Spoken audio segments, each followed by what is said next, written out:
The stars shimmered like diamonds against the velvet black sky as Kate Miller guided her small scout ship through the asteroid field. She had been mapping this sector for 3 months now, all alone, except for the ship's computer. The isolation had started to wear on her mind, making her jump at shadows and talk to herself, just to hear a human voice. Proximity alert announced the computer's monotone voice. Object approaching from Sector 7, Kate frowned and checked her sensors. Nothing. Should be out here this far from the main shipping lanes. Show me, she commanded. The view screen flickered to life, revealing a strange vessel unlike anything Kate had ever seen before. It was organic in appearance, with curves and angles that seemed to pulse with life rather than the hard metallic edges of human ships. That's not one of ours, she muttered, increasing magnification. The ship had no visible engines, no weapon ports, nothing that would identify it as a vessel built by human hands. This was something entirely alien. Kate's heart raced. Her mission parameters were clear. First contact with an alien species was to be handled with extreme caution, but there was no time to call for backup. The alien vessel was approaching rapidly, its trajectory bringing it directly toward her scout ship. She opened a communication channel broadcasting on all frequencies. This is Scout Ship Aurora from Earth Coalition. Please identify yourselves. No response came. The alien ship continued its approach, now close enough that Kate could see strange markings along its hull symbols that seemed to shift and change as she watched. Suddenly, her ship shuddered as something locked onto the hull. External attachment detected, warned the computer. Breach imminent in Section 3. Kate grabbed the emergency breather mask and her sidearm, rushing toward the section where the breach was predicted.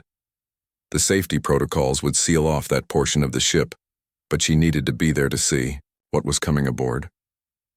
She arrived just as the hull began to glow red-hot, melting inward in a perfect circle. Kate took cover behind a support beam, weapon raised.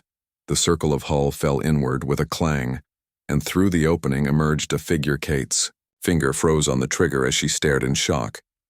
The being standing before her was unmistakably female, but clearly not human. Her skin shimmered with an iridescent quality, shifting between deep purple and blue. Her eyes, 3 of them arranged in a triangle, were solid gold without pupils. She stood nearly 7 feet tall, her body impossibly slender, yet radiating power. The alien woman surveyed the ship's corridor, her gaze eventually finding Kate behind the support beam. Her mouth, which seemed to have too many teeth, curved into what might have been a smile. "You hide, little hunter," said the alien, her voice melodic yet somehow coming from inside Kate's head, rather than from the creature's mouth. "I smell your fear." "It is sweet." Kate stepped out from her hiding place, keeping her weapon trained on the intruder. "I'm not hiding, and I'm not afraid," she lied. "Who are you? What do you want with my ship?"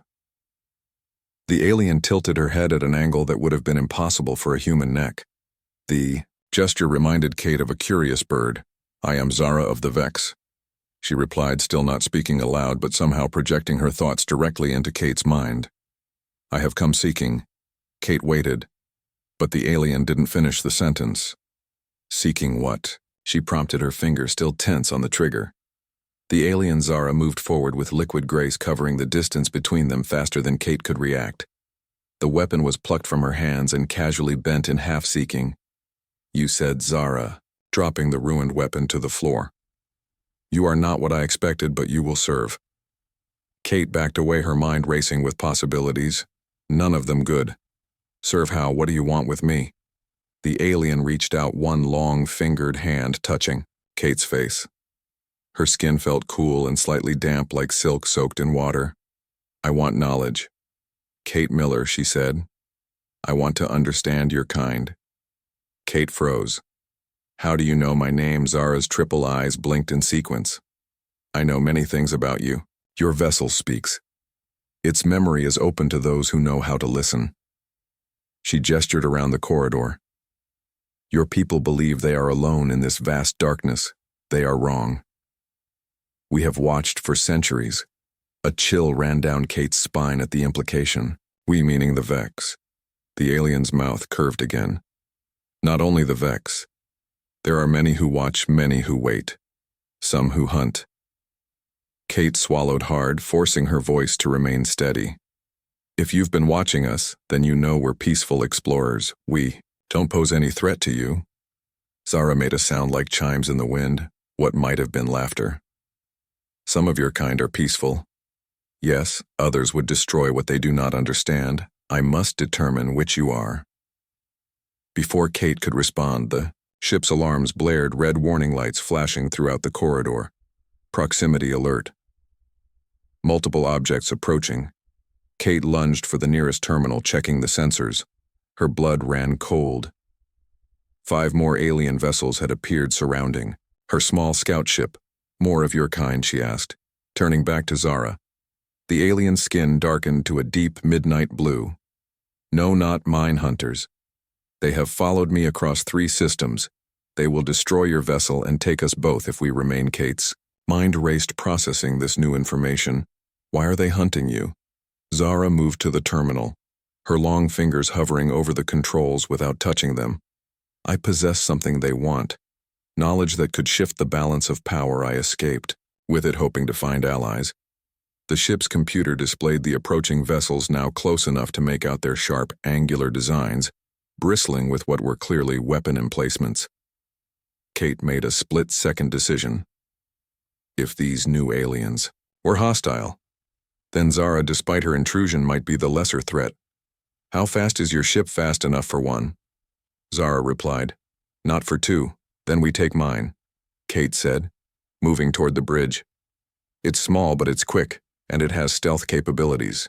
If we can break away from their sensor range, we might lose them. Zara followed, her triple eyes widening slightly. You would help me.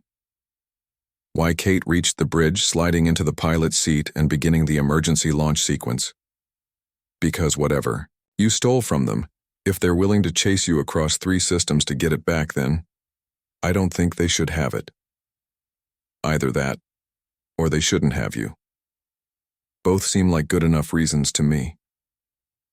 The alien stood watching as Kate's fingers flew across the controls.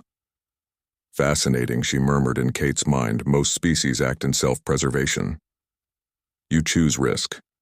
Kate didn't look up as she worked. We humans have a bad habit of sticking our noses where they don't belong, especially when someone's in trouble. Hold on, this might get rough. She disengaged the docking seal that connected their ships and fired the main engines at full power. The scout ship shot forward, narrowly avoiding the closest approaching hunter vessel. Proximity warnings screamed as weapons fire began to streak past the view screen. Kate rolled the ship into a series of evasive maneuvers, diving between 2 asteroids so close that the hull scraped against the surface. Zara gripped the back of Kate's chair, her skin pulsing with rapid color changes. Your flying is either very brave or very foolish, she commented. Kate grinned grimly as she spun the ship around another asteroid, using its mass to shield them from a barrage of energy weapons. It's a little of both. Actually, it's a lot of both. Can you tell me anything useful about those ships' weaknesses? Blind spots. Zara closed her triple eyes for a moment, concentrating. They rely heavily on thermal tracking. Their weapons cannot penetrate dense metals. Their hulls are weakest at junction points. That's exactly what I needed to know, Kate said. She banked the ship hard, diving toward a cluster of metallic asteroids rich in iron and nickel. Those junction points, are they usually near the engine housings? Yes, Zara confirmed. Why? Kate's smile was fierce. Because I'm about to try something incredibly stupid. Kate pushed her small scout ship to its limits, weaving through the asteroid field with a recklessness that made Zara's triple eyes widen. The pursuing hunter vessels were larger and more heavily armed, but they lacked the agility of Kate's ship. The plan is simple, Kate explained as she dove between 2 massive asteroids that were barely far enough apart for the ship to squeeze through. We're going to hide in that dense cluster ahead, power down completely, and let the metal content mask our thermal signature. When they come looking for us, we hit the biggest one right at its weak spot. Zara's skin shifted to a pale blue. You intend to destroy a ship 3 times the size of yours with your tiny vessel. Kate laughed. We don't need to destroy them, we just need to hurt them enough to create a diversion. Then we make a run for the jump point. She pointed to a spot on the navigation display marking the location where they could engage the faster-than-light drive. The alien studied Kate with obvious curiosity. You are either very clever or very insane.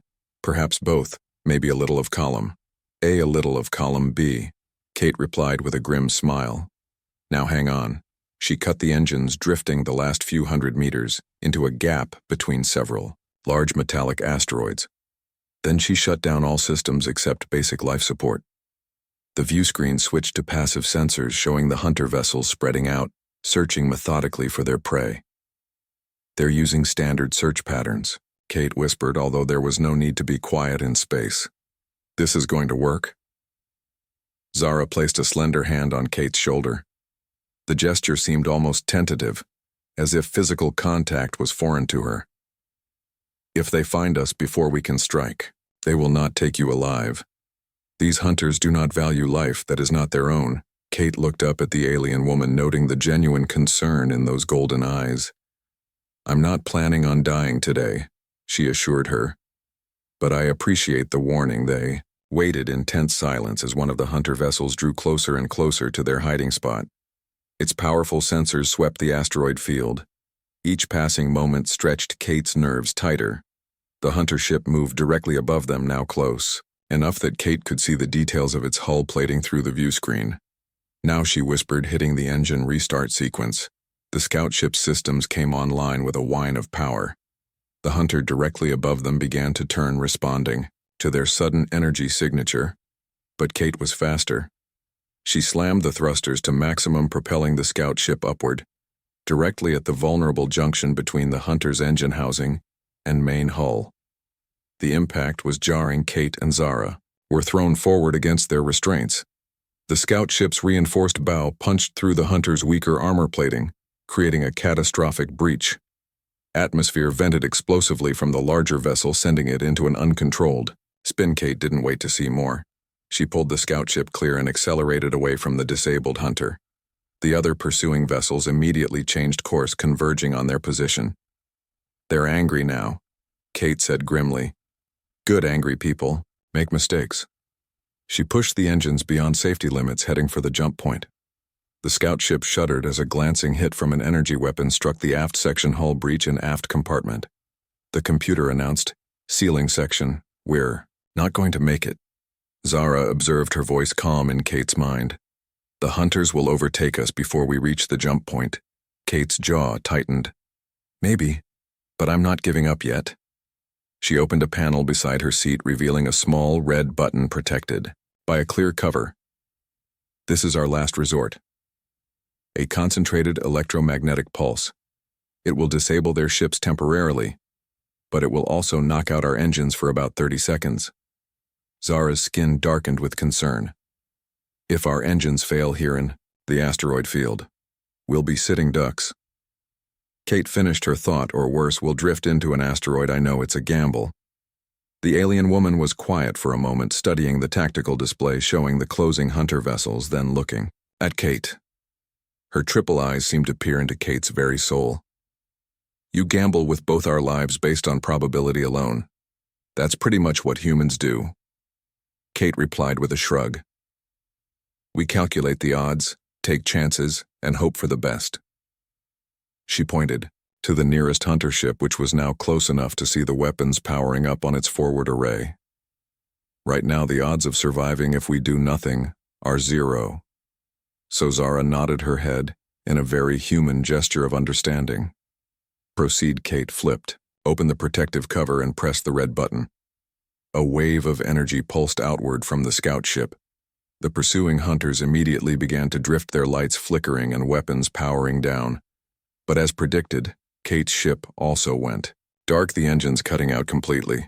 Start the countdown. Kate ordered the emergency backup systems. 30 seconds. The scout ship drifted in the asteroid field, momentum carrying it forward, but with no way to maneuver. Kate held her breath, watching as a massive asteroid slowly rotated into their path. If the engines didn't restart in time, 20 seconds, announced the computer. The hunter vessels were already showing signs of recovery, their emergency systems coming back online faster than Kate had hoped. Lights flickered across their hulls as systems rebooted. 10 seconds. The asteroid loomed larger in the view screen, the collision course now unavoidable unless the engines came back online. 5, 4, 3. Kate gripped the control yoke, her knuckles white Zara stood perfectly still beside her, the alien skin now a deep violet. 2-1 engine restart. The scout ship systems flared back to life. Kate immediately pulled up, narrowly missing the asteroid. The ship skimmed its surface so closely that the hull scraped against the rocky exterior, sending a horrible grinding sound throughout the cabin. She pushed the engines beyond their safety limits again, heading for the jump point, which was now just seconds away. Behind them, the hunter vessels had recovered and were giving chase, but they had lost too much ground. The scout ship reached the jump point, and Kate activated the faster-than-light drive. The stars on the view screen elongated as the ship accelerated beyond light, speed leaving the hunters and the asteroid field far behind. Kate let out a breath she hadn't realized she was holding. "We made it," she said, her voice shaky with adrenaline. Zara's skin gradually shifted to a calmer blue hue. "Your species has an interesting relationship with death," she observed. "You neither embrace it nor fear it excessively, you simply accept it as a possibility and continue forward." Kate laughed, the tension finally breaking. "That's one way of putting it. I'd say we're too stubborn to die when there's still a chance of survival." She ran a systems check, noting the damage to the hull and engines. "We took some hits, but nothing critical. We should be able to reach the outpost at Proxima Station in about 3 days." The alien moved. To the co-pilot's seat, her movements fluid and graceful. "You risked your life to save mine." Why, Kate shrugged. "I told you humans have a bad habit of helping others, even when it's not the smart play. Besides, I'm curious. What did you steal from them? That was so important they chased you across 3 systems." Zara was silent for a long moment, her triple eyes fixed on Kate with an unreadable expression. Finally, she raised one hand, palm up. A small object materialized there, glowing with an inner light. It appeared to be a crystal of some kind, but it shifted and moved almost as if alive. "This," she said simply, "is the key to my people's survival. And perhaps to yours as well." Kate stared at the strange object. "What is it?" "The knowledge crystal contains the location of a world," Zara explained. "The last world where my species lives in hiding from the hunters, from others who would enslave us, for our abilities." Kate frowned. "I don't understand. Why show this to me? Why trust me with this?" Zara closed her hand, the crystal vanishing as quickly as it had appeared. "Because you trusted me," she replied. "You had no reason to help, yet you did, so I will trust you in return. The hunters who pursue me, they are called the Krell. They seek to enslave all telepathic species to use our minds as weapons in their conquest." Kate leaned back in her seat, processing this new information. "So, you're telepathic. That explains the voice in my head thing." "I thought I was imagining it." Zara's mouth curved in what Kate was beginning to recognize as a smile. "All Vex are telepathic. It is our nature, as your curiosity is yours." Kate ran a hand through her hair, suddenly aware of how exhausted she felt after their escape. "So what now?" "We go to Proxima Station. I report first contact with not 1 but 2 alien species, and then what?" The alien's expression grew serious. "The Krell will not stop hunting. They will send more ships. They will track this vessel. They are patient and ruthless. We have perhaps days before they find us again." "Great," Kate sighed.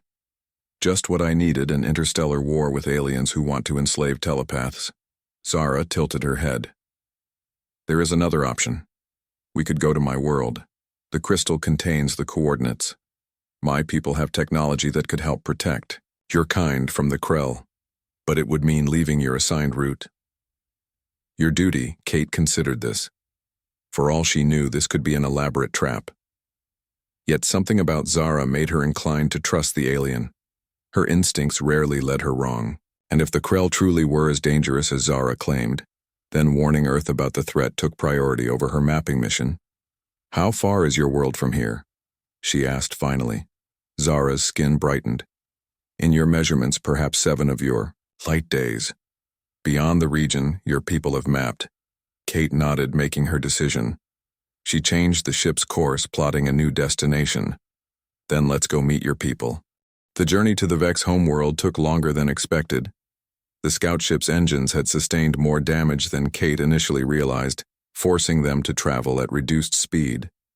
Zara spent much of the time in a meditative state, conserving her energy while Kate made repairs and monitored their course on. The 6th day of their journey, Kate noticed something strange on the sensors. Energy readings unlike anything she had encountered before. They appeared and disappeared seemingly at random. Zara, she called, breaking the alien's meditation. What are these readings? They don't make any sense. The Vex woman glided over to examine the display, her triple eyes narrowing. The veil, she said softly. It protects our world, makes it difficult to find. We are close now. Kate frowned, studying the confusing sensor data. The veil. Some kind of cloaking technology. Zara made a gentle chiming sound that Kate had learned was her version of laughter. Not technology. Not as you understand it. The veil is alive, a collective consciousness that surrounds our world. It distorts space itself, hiding us from those who would do harm. As if to demonstrate, the view screen suddenly flickered. The stars shifted position, appearing to bend and warp. Kate blinked, feeling momentarily dizzy as her mind tried to process what her eyes were seeing. It's beautiful, Zara said, her mental voice filled with emotion. I have been away too long. The distortion increased. The scout ship shuddered as it passed through what felt like a membrane. The sensation reminded Kate of pushing through thick liquid. Then suddenly the view cleared, revealing a planet unlike any Kate had ever seen. The world that appeared before them seemed to glow with its own inner light. Bands of color swirled across its surface in patterns too complex to be natural, yet too harmonious to be random. No continents or oceans were visible, only these shifting patterns of light and color. That's your home, Kate asked in awe. Our refuge, Zara corrected. It is not. The world of our birth. That was lost long ago to the Krell. This is where the survivors fled. This is where we evolved. The scout ship's sensors attempted to analyze the planet, but returned contradictory results. The atmosphere registered as both breathable and toxic. The surface as both solid and liquid. Temperature readings fluctuated wildly. Zara placed a hand on the console. Your instruments cannot understand what they see, she explained. Our world exists partially in another dimension. It is how we remain hidden. Kate shook her head, trying to comprehend. Can I even land there? Will I be able to breathe? You will be safe. Zara assured her. I will protect you. The atmosphere will adapt to your needs. The world responds to thought, to intention. It is alive in ways different from your understanding. The ship continued its approach. Moving through the outer atmosphere created another wave of disorientation for Kate. The control panel flickered, systems going offline, and then returning with strange readings. Let me guide us now, Zara said, placing her slender hands over Kate's on the controls. Kate felt a strange sensation, as if her mind was expanding. She could suddenly sense the ship as an extension of herself, could feel the currents of the atmosphere around them. Zara's consciousness brushed against hers, gentle but unmistakably alien. Together they guided the scout ship down through layers of swirling color. The surface, when they finally reached it, appeared to solidify. Upon their approach, structures became visible, rising organically from the landscape, buildings that seemed to grow, rather than being constructed. Their forms twisted and branched like crystal trees reaching toward the multicolored sky.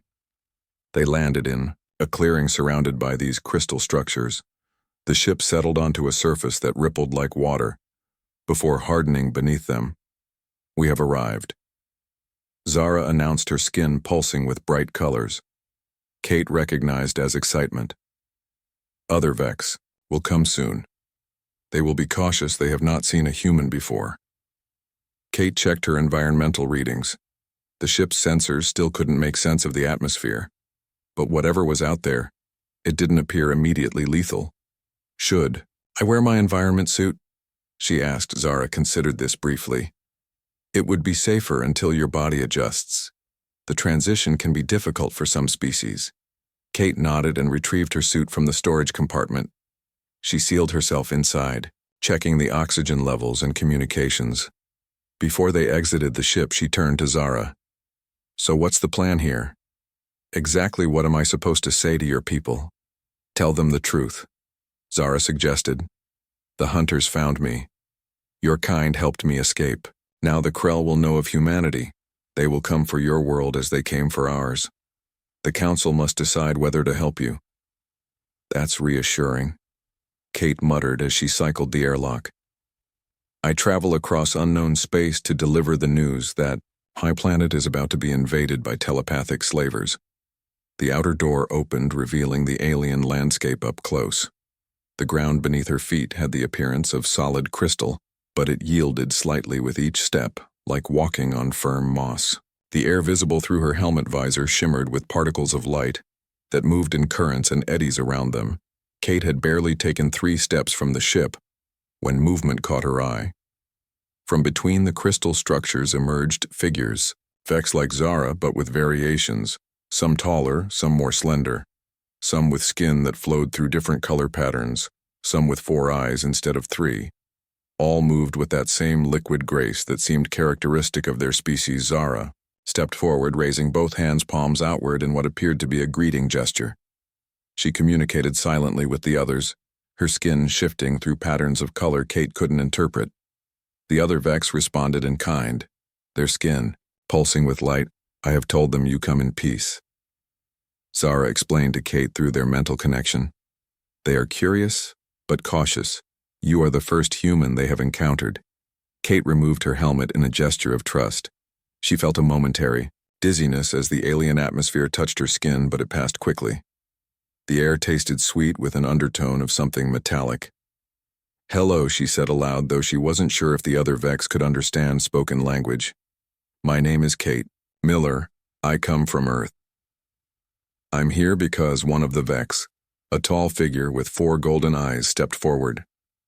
We know why you have come, human. The one called Zara has shared her memories. The Krell hunt once more. Kate was startled by the voice in her mind. It was deeper than Zara's, more formal. You can speak to me too. All Vex can share thoughts, the 4-eyed one replied. I am Vral, eldest of the council. Your kind is unknown to us until now. We had believed ourselves alone in our resistance to the Krell. Kate swallowed, trying to organize her thoughts. The Krell. I need to understand what we're facing. What kind of threat they pose to Earth. Vral gestured toward one of the larger crystal structures. Come. The council will show you. The group moved toward the building, if it could be called that. As they approached, the crystal seemed to melt away, creating an opening that reformed behind them once they had passed through. The interior was a single vast chamber with a floor that glowed, softly providing illumination. In the center was what appeared to be a pool of liquid light. Vral led Kate to the edge of this pool. Stand here. NC Kate hesitated, looking to Zara for reassurance. The female Vex nodded encouragingly. It will not harm you. It is our memory pool. Our collective experience. Taking a deep breath, Kate stepped to the edge of the pool and looked down. The surface rippled, and then images began to form. She saw a world beautiful and strange cities of crystal, much like this one, but vaster, more developed Vex moving among them, peaceful and prosperous. Then the images changed. Massive ships appeared in the skies, dark angular vessels that Kate recognized as similar to the hunters that had pursued them. The peaceful scenes erupted into chaos as weapons fire rained down, destroying the crystal cities. Vex running, fleeing, their skin dark with fear. Kate watched in horror as the invaders landed, strange armored figures with too many limbs and chitinous exoskeletons. The Krell. They moved methodically through the ruins, capturing Vex, placing metal devices on their heads. The captive Vex changed their skin, dulling their movements, becoming jerky and unnatural. The Krell marched them into their ships in long columns. The images showed the captured Vex later connected to machines, their minds linked together, creating weapons of terrible power. Entire planets laid waste by the combined telepathic force of the enslaved. Kate stepped back from the pool, feeling sick. This is what happened to your world. Not only ours, Vral replied. Many worlds have fallen to the Krell. Many species with telepathic abilities have been harvested. Our kind was among the strongest, which is why they hunted us so relentlessly. Only a fraction of our population escaped, and now Kate said slowly, understanding dawning on her the crystal Zara carries. It could lead them here to finish what they started. Yes, Vral confirmed. And now they know of your kind. They will investigate Earth. They will test your species for telepathic potential. If they find even a small percentage of your population has the gift, they will come. Kate thought of Earth, of the billions of humans living there unaware of the threat. Surely some small percentage would have telepathic abilities even if humans weren't aware of it yet. How do we stop them, she asked. We don't have your technology. Your abilities, Vral's 4 eyes fixed on her. We have survived by hiding. But the time for hiding may be ending. The crystal Zara carries contains more than our location. It holds the knowledge of an ancient weapon, one created to fight the Krell. But its use comes with great risk. The memory pool shimmered as the Vex Council gathered around it. Kate stood among them, feeling small and very human, among these elegant alien beings. Zara remained close to her, a reassuring presence in this strange world. The images in the pool shifted, showing a time long before the Krell invasion. A golden age for the Vex when their civilization spanned multiple worlds. Kate saw incredible cities, ships that seemed alive, and structures that defied physical laws. During this time, Vral's voice explained, in her mind, we discovered something ancient, a technology not of our making, a weapon left by those who came before us. The pool showed a massive structure floating in space, a sphere composed of interlocking rings that rotated around a glowing core. Kate was reminded of the old atomic model she'd studied in school, but vastly more complex. We called it the resonator. Vral continued, our ancestors learned to use it to amplify telepathic abilities, not just to communicate or move objects, but to alter reality itself. To change the fundamental properties of matter and energy. The images shifted, showing the device being used. Vex connected to it through filaments of light. Planets transformed, barren worlds made habitable in days instead of centuries. With such power came division. Vral's mental voice grew somber. Some wished to use the resonator to expand our empire, to remake other worlds in our image, regardless of what already lived there.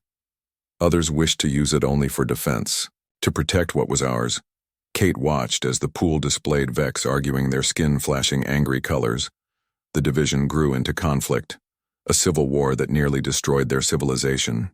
In the end, the resonator was sealed away, hidden on a dead world, its location encoded in crystals like the one Zara carries, only to be used in the most desperate need.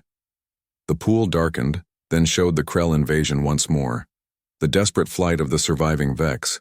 When the Krell came, many argued it was time to use the resonator to fight back. But using it would reveal our position to the Krell, and to others who might covet such power. Our leaders chose survival over resistance. Kate looked up from the swirling images, meeting Vral's 4-eyed gaze. And now Zara wants to use it. Against the Krell. Before they reach Earth, Zara stepped forward, her skin pulsing with determination. The time for hiding is over.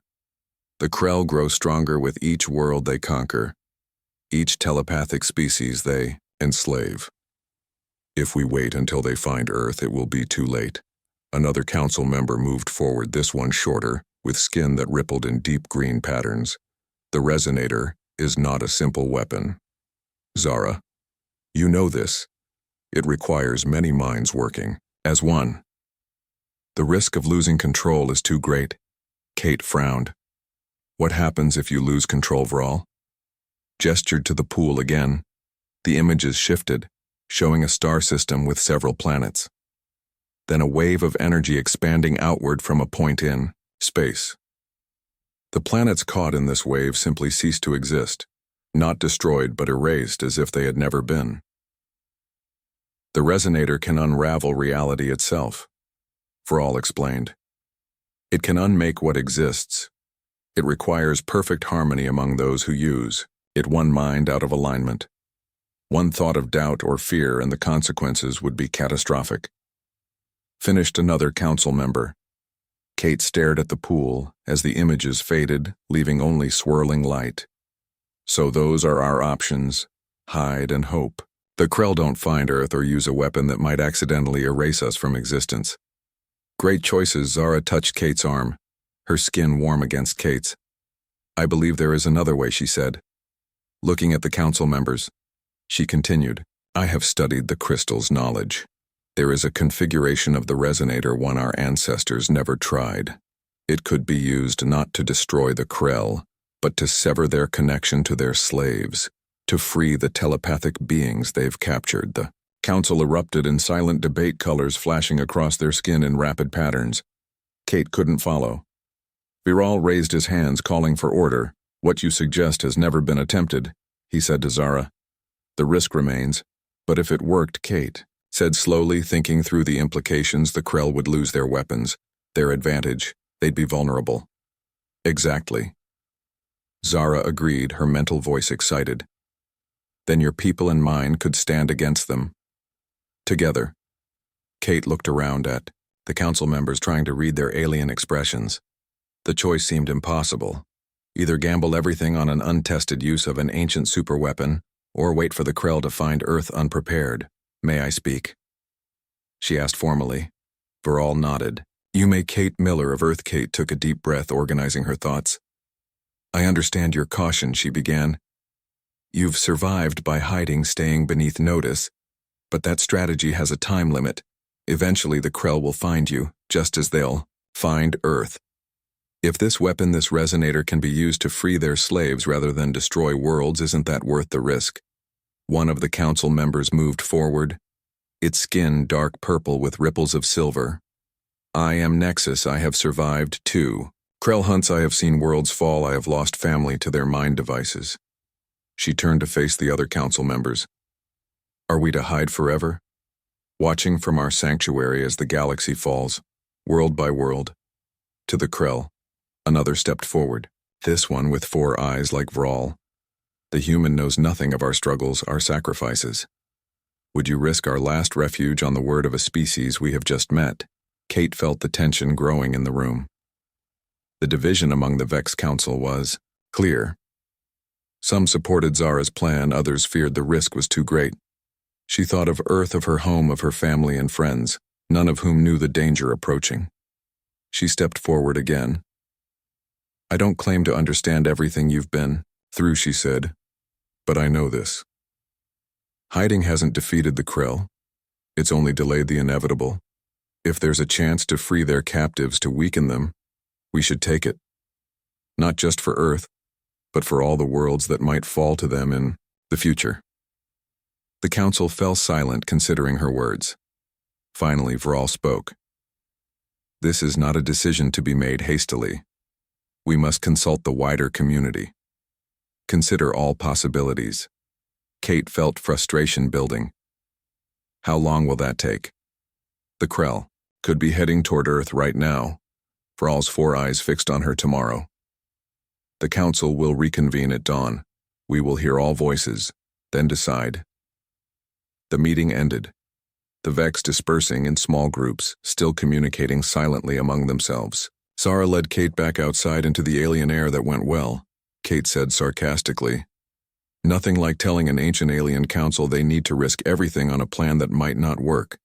Zara's skin shifted to a gentle blue pattern. Your words had impact. The council respects courage even from an unknown species. They will consider your argument. Kate sighed, looking up at the strange, swirling sky of the Vex homeworld. And if they decide against using the resonator, then I will help you return to Earth, Zara said, to warn your people. Give them time to prepare. Kate laughed without humor. Prepare how? Earth barely has interstellar travel. We've only colonized a few nearby systems. Our weapons would be useless against. The Krell. Zara was quiet, for a moment, her triple eyes studying Kate. Then we must convince the council. There is no other way. They walked together through the Crystal City, other Vex watching them curiously from a distance. Kate felt the weight of responsibility crushing down on her. She had come seeking new stars to map new worlds to catalog. Instead, she had found an interstellar war and possibly humanity's only hope for survival. That night, Kate couldn't sleep. She sat outside her ship watching the colors shift across the alien sky, trying to make sense of everything that had happened since Zara had breached her hull. A soft glow announced Zara's approach, the alien woman's skin, phosphorescent in the darkness. "You should rest," she said, her mental voice gentle. "The council meeting will be difficult." Kate shook her head. "I keep thinking about everything that could go wrong. Using the resonator could be catastrophic. Not using it could doom Earth. It feels impossible." Zara settled beside her, moving with that liquid grace. "I know the feeling. When I stole the crystal, when I fled across 3 systems, I too felt the weight of impossible choices." Kate looked at her alien companion. "I've been meaning to ask, how did you end up alone being chased by the Krell? What made you decide to steal the crystal?" Zara's skin darkened slightly with what Kate had learned to recognize as sadness. "I was a scout like you, searching distant systems for signs of Krell activity. I found one of our old colony worlds abandoned. Centuries ago, the Krell had set up a base there. They had prisoners Vex who had been captured from hidden outposts." Kate nodded, understanding beginning to dawn. "You went in to rescue them." "I tried," Zara confirmed, "but I was discovered. I could only save one. A child. My sister's daughter before we had to flee. The Krell pursued us relentlessly. We managed to reach an old temple where the crystal was hidden.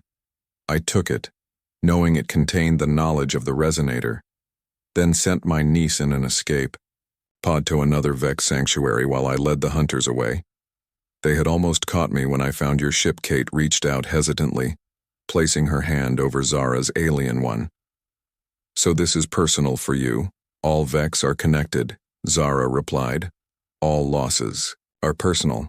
But yes, my sister was taken by the Krell years ago, her mind enslaved. Her daughter is all that remains of her."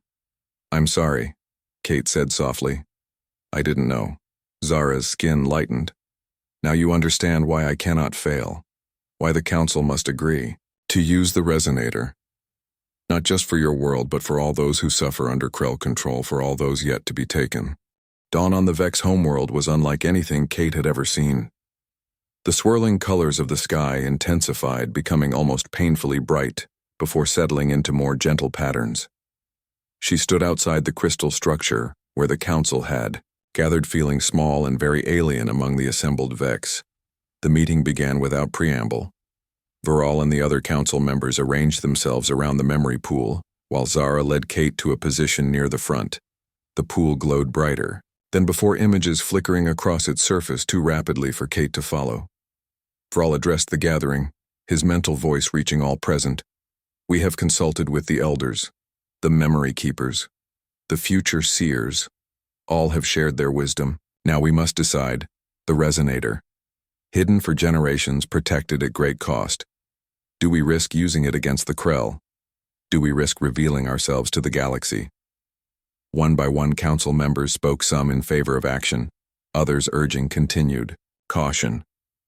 Kate watched the debate, feeling frustrated by her inability to understand the subtle nuances of Vex communication.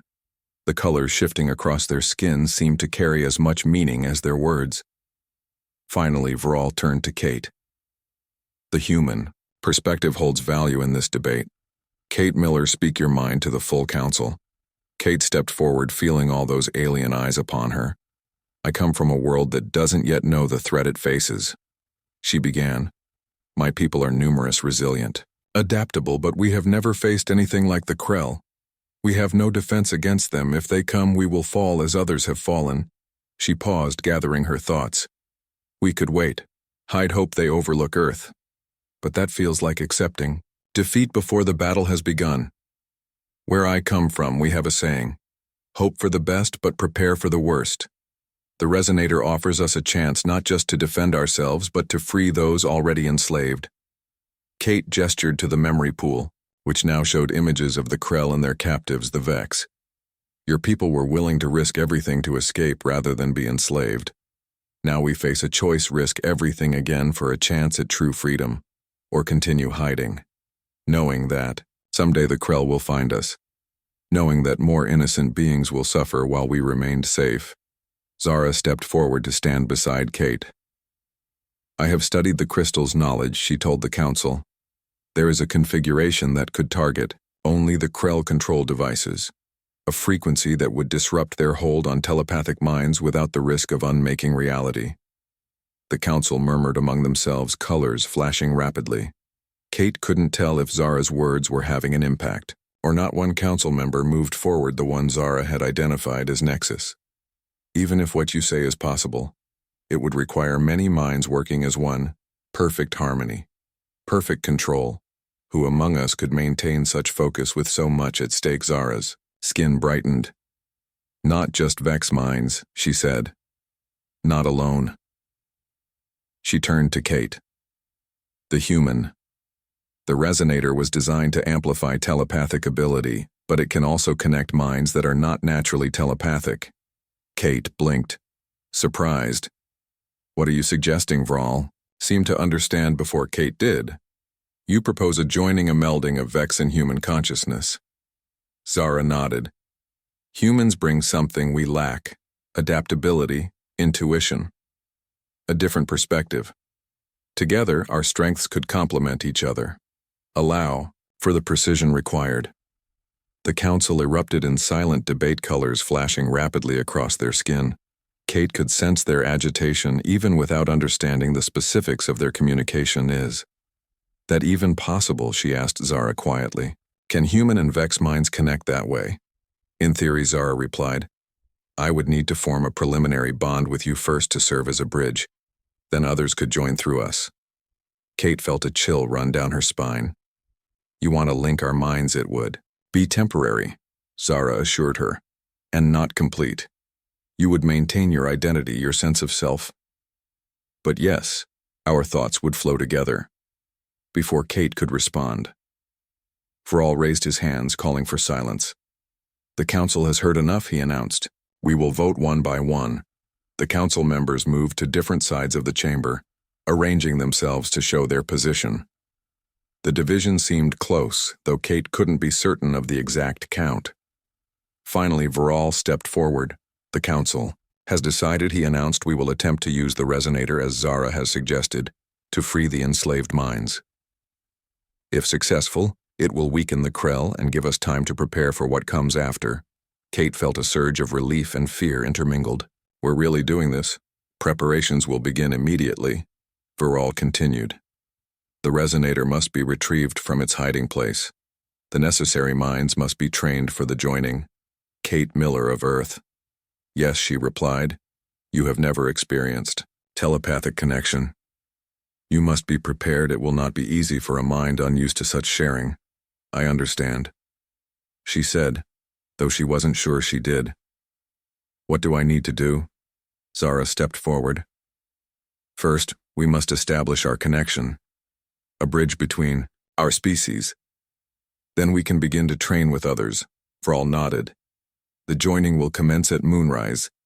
Zara will guide you until then. Rest. Prepare your mind. The council dispersed, leaving Kate and Zara standing by the memory pool. Kate felt overwhelmed by what was coming. How exactly do I prepare my mind for alien telepathy? She asked, trying to keep her voice light, despite her apprehension. Zara's skin rippled with gentle colors. Think of it as learning a new language, she suggested. Only instead of words we share experiences, emotions, concepts directly. Your mind will resist at first, it is natural. That's reassuring, Kate muttered, following Zara out of the council chamber and back toward her ship. I don't suppose you have any alcohol on this planet? Something to calm the nerves. Zara made her chiming laugh. We have something similar, though its effects on humans are unknown. I'll pass, Kate said. Then more seriously, are we really going to do this?